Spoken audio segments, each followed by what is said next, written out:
ये पक्ष विपक्ष की राजनीति करते हैं। ये कहते हैं कि हम भारतीय जनता पार्टी के विपक्षी हैं और आपको जानकारी होना चाहिए ये दोनों साड़ू हैं। ये दोनों साड़ू हैं। सुदीप सोनू और निर्भय शाहबादी ये दोनों साड़ू हैं। आज सहारा लाचार बन के बैठा है। सहारा में के निवेशक लोग आज वे लोग धरना प्रदर्शन करते हैं, आज हड़तालों में बैठते हैं। आज सहारा के साथ हमारे पारा शिक्षक भी लाचार बनकर बैठे हैं। यूपीए की सरकार आई, एनडीए की सरकार आई, लेकिन समस्या जस की तस बनी बैठी है। आज पारा शिक्षकों की समस्या का समाधान अगर ये सरकार चाहे, माननीय श्री चंपई सोरेन जी चाहे, चुटकी में हो सकता है। अरे जितना आप अपने फोटो को फिल्टर करके गिरिडीह की सड़कों में खर्च में लगाए हैं, पारा की समस्या का समाधान हो जाएगा। आप कहते हैं कि पारा का समस्या का समाधान नहीं है।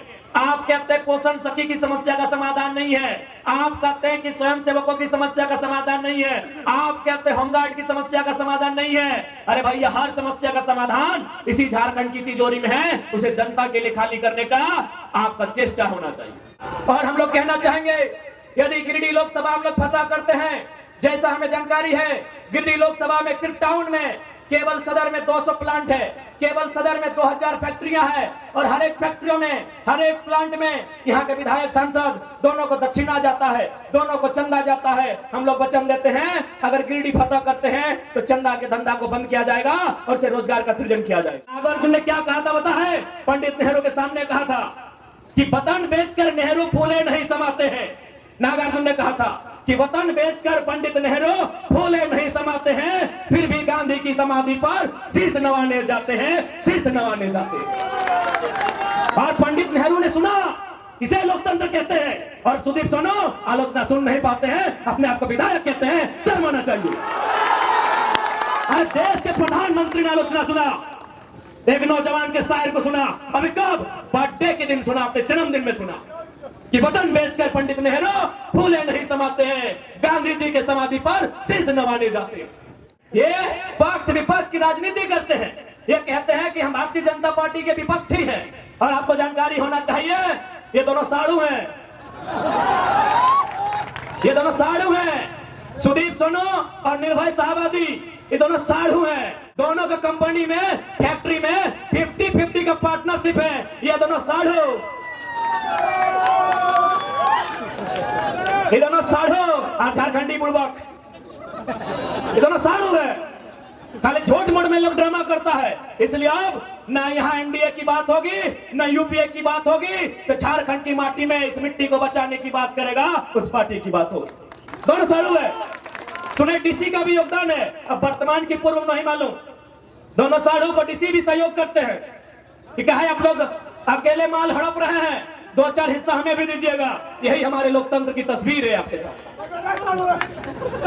इसलिए आज इन लोगों को सबक सिखाने के लिए, इन लोगों को इनकी औकात बताने के लिए, आप भी सोचते होंगे कि भाई झारखंड में 14 लोकसभा है, जमशेदपुर में आपका डिमांड है, रांची में आपका डिमांड है, धनबाद कोयला नगरी में आपका डिमांड है, आपने गिरिडीह को क्यों चुना?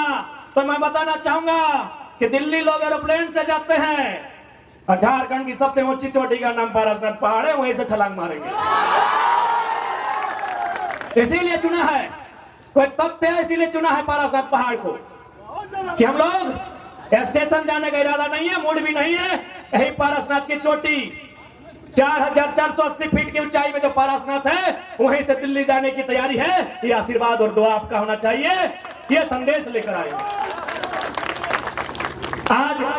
और हम लोग कहना चाहेंगे, यदि गिरिडीह लोकसभा हम लोग फतह करते हैं, जैसा हमें जानकारी है, गिरिडीह लोकसभा में सिर्फ टाउन में केवल सदर में 200 प्लांट है, केवल सदर में 2000 फैक्ट्रियां हैं और हर एक फैक्ट्रियों में, हर एक प्लांट में यहाँ के विधायक सांसद दोनों को दक्षिणा जाता है, दोनों को चंदा जाता है। हम लोग वचन देते हैं अगर गिरिडीह फतह करते हैं तो चंदा के धंधा को बंद किया जाएगा और से रोजगार का सृजन किया जाएगा।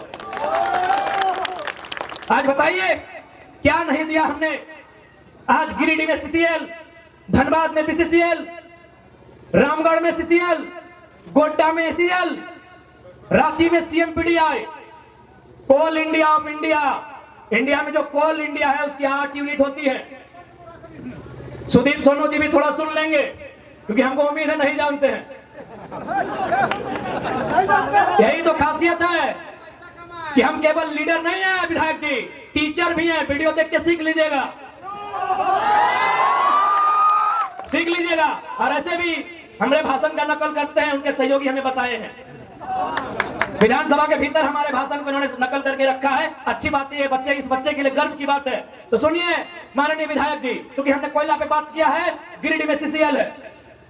कोयला की 8 यूनिट होती है कोल इंडिया की, BCCL, CCL, ECL, WCL, NCL, MCL, SECL, CMPDI, 8 unit होती है।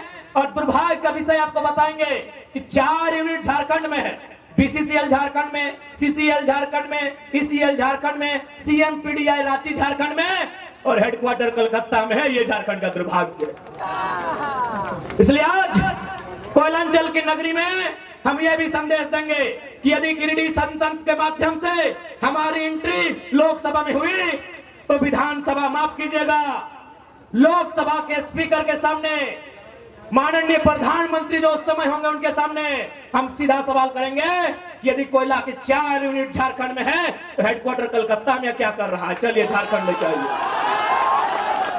झारखंड लेके आइए। हेडक्वार्टर धनबाद होगा, बोकारो होगा, रांची होगा, गिरिडीह होगा, कलकत्ता नहीं होगा। अब अन्याय झारखंड नहीं सहेगा, नहीं सहेगा झारखंड अब अन्याय। बताइए, आप ही बताइए कि हमारी मांग गलत है?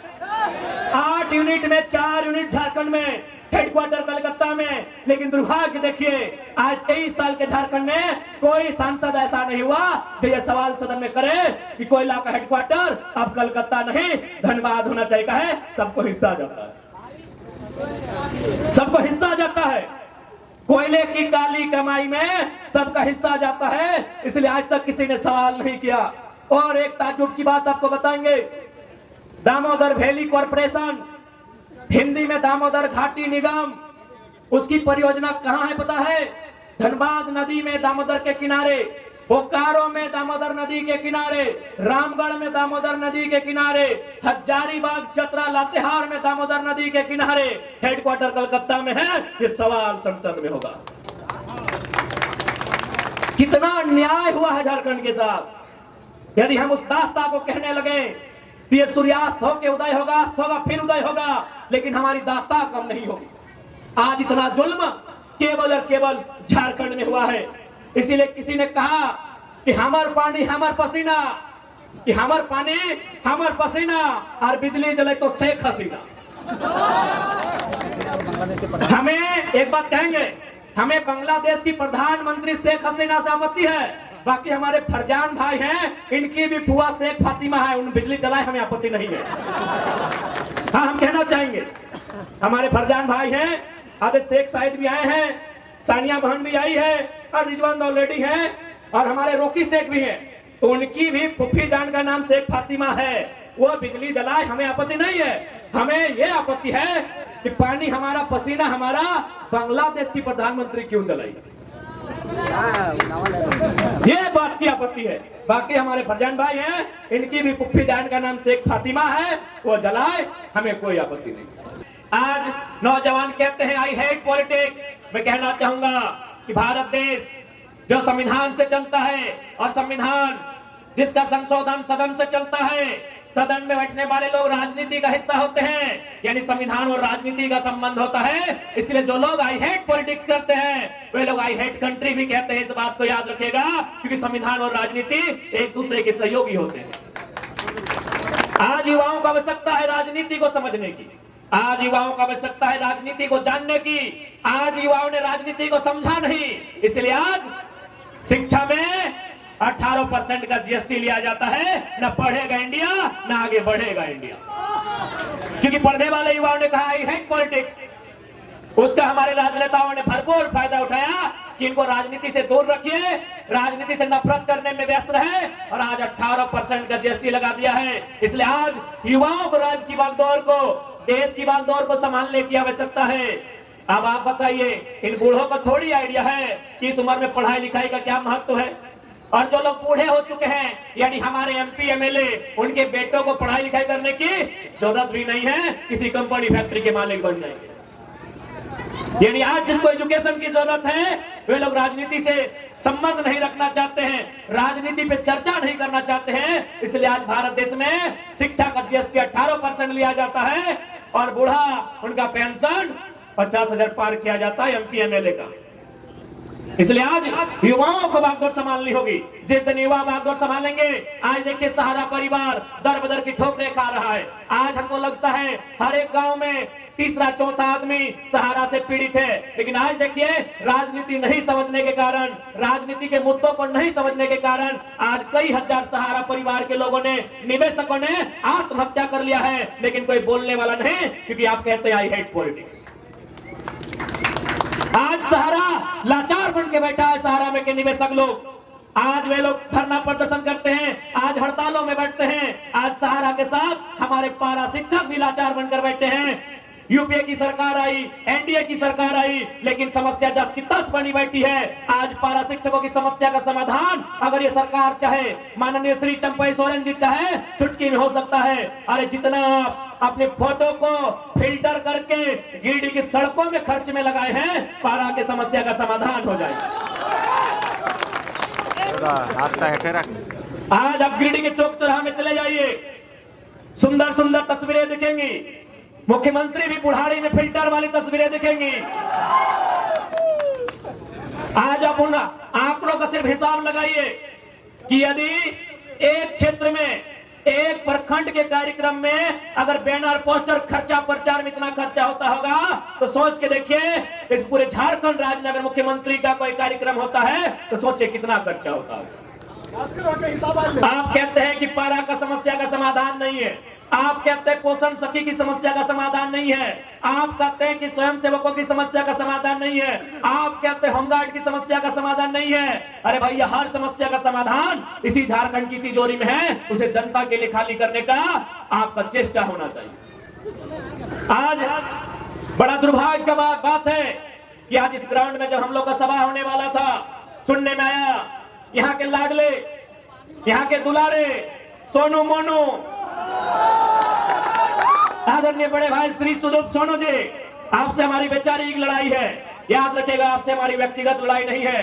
ये बहुत ही संकीर्ण मानसिकता के लोग हैं आप, कि आज 1 महीना पहले हम लोग परमिशन के लिए अनुमति मांग रहे हैं। मैं जिला प्रशासन तक ये संदेश देना चाहूंगा, क्योंकि आप लोग आईएएस आईपीएस लोग हैं, आप संविधान की शपथ लेते हैं। भैया, ये कौन सा संविधान, ये कौन सा लोकतंत्र कि आज बताइए इसी झंडा मैदान में मुख्यमंत्री का प्रोग्राम होता है, लेकिन आज हम लोग 6 महीना से झंडा मैदान परमिशन मांग रहे हैं, अब दे नहीं रहे। बताइए कौन सा लोकतांत्रिक व्यवस्था है, बताइए कौन सा व्यवस्था है।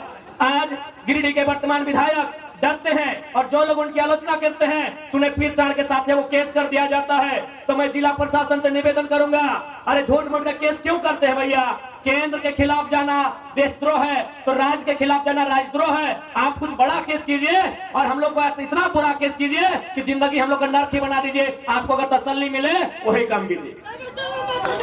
आप ये अन्याय का काम करते हैं, ताज्जुब होता है कि आप किनके इशारों पे काम करते हैं। अरे आईएएस आईपीएस लोग मिनिमम ग्रेजुएशन होते हैं और ये झारखंड सरकार के 5वीं क्लास मंत्रियों की बात सुनते हैं, ये दुर्भाग्य का विषय है। अभी उनका गलत बात सुनते हैं, उनका गलत बात सुनते हैं। ठीक है, वो सरकार में है, सरकार का बात मानना कार्यपालिका का मतलब होता है, कार्यपालिका का नियम होता है, लेकिन आप एक विधायक के कहने पर पीर टाड़ के दर्जनों छात्रों पर केस सिर्फ इसलिए करते हैं क्योंकि उनके खिलाफ बात करते हैं। आज ये लोग लोकतंत्र की बात करते हैं, क्या इन्हें मालूम है लोकतंत्र क्या है, लोकतंत्र में आलोचना का क्या स्थान है? मैं आपको बताना चाहूंगा। इस देश के पहले प्रधानमंत्री माननीय पंडित जवाहरलाल नेहरू, उनका जन्मदिन था। उनके जन्मदिन पर पूरे देश से कवियों को निमंत्रण दिया गया था। उस कवियों की भीड़ में एक नौजवान नागार्जुन भी था। नागार्जुन ने क्या कहा था पता है? पंडित नेहरू के सामने कहा था कि वतन बेचकर नेहरू फूले नहीं समाते हैं। नागार्जुन ने कहा था कि वतन बेचकर पंडित नेहरू फूले नहीं समाते हैं, फिर भी गांधी की समाधि पर शीश नवाने जाते हैं, शीश नवाने जाते हैं। और पंडित नेहरू ने सुना, इसे लोकतंत्र कहते हैं। और सुदीप सोनू आलोचना सुन नहीं पाते हैं, अपने आप को विधायक कहते हैं, शर्माना चाहिए। आज देश के प्रधानमंत्री ने आलोचना सुना, एक नौजवान के शायर को सुना, अभी कब? बर्थडे के दिन सुना, अपने जन्मदिन में सुना कि वतन बेचकर पंडित नेहरू फूले नहीं समाते हैं, गांधी जी के समाधि पर शीश नवाने जाते हैं।